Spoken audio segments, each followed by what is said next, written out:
नमस्कार मंडळी, तुमचं स्वागत आहे माझ्या यूट्यूब चॅनेलवरती। आज काय झालं माहिती आहे का, सकाळी मी 4:30 वाजता मला जाग आली। त्याच्यानंतर झोपच लागत नव्हती म्हणून 5:30 वाजेपर्यंत मोबाईल बघितले। त्याच्यानंतर आता उठून सगळी कामं आवरायची म्हणले, कामं तर लवकर होतील। उठले तरी पाणी ठेवायला गेले गॅसवरती तरी लायटरच नाही, कारण रात्री लायटर माझ्याकडून पाण्यात पडला होता, खराब झाला होता। आणि घरभर सगळं माचीस शोधलं तर माचीस पण नव्हतं।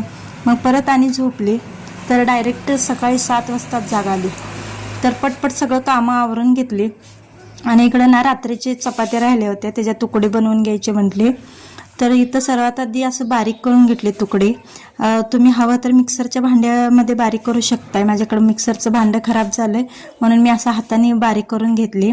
मग कढईमध्ये तेल टाकलं, त्यात मोहरी टाकली आणि इकडं एक कांदा आणि छोटीशी एक मिरची टाकली। आणि तिकडं पलीकडच्या गॅसवरती पण लगेच बटाट्याची भाजी बनवायला घेतली, कारण आधीच वेळ झाला होता आणि ह्यांना डब्बा पण द्यायचा होता। तर दोन्ही पण एकत्र होईल म्हणून पटपट आवरायला घेतले। आणि इकडे शेंगदाणे टाकायचे विसरले होते तेलात माझे, म्हणून इकडून वरून शेंगदाणे टाकले।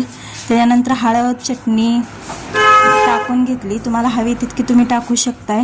मी मिरची टाकली होती म्हणून मी थोडीशी चटणी टाकून घेतली। त्याच्यानंतर लगेच इकडे बारीक केलेले ते चपातीचे तुकडे ते टाकून घेतले। त्याच्यानंतर मीठ आणि कोथिंबीर वरून टाकली, बघू शकताय तुम्ही कसं दिसायला लागले। त्यानंतर इकडे तुकडे बनवून तयार होते आणि ह्यांना नाश्त्याला ते तुकडे दिले। आराध्याला आणि गार्गीला पण नाश्त्याला तुकडे दिले। तर इकडे बटाट्याची भाजी पण तयार होती। चला तर मग भेटूया उद्याच्या ब्लॉगमध्ये, बाय।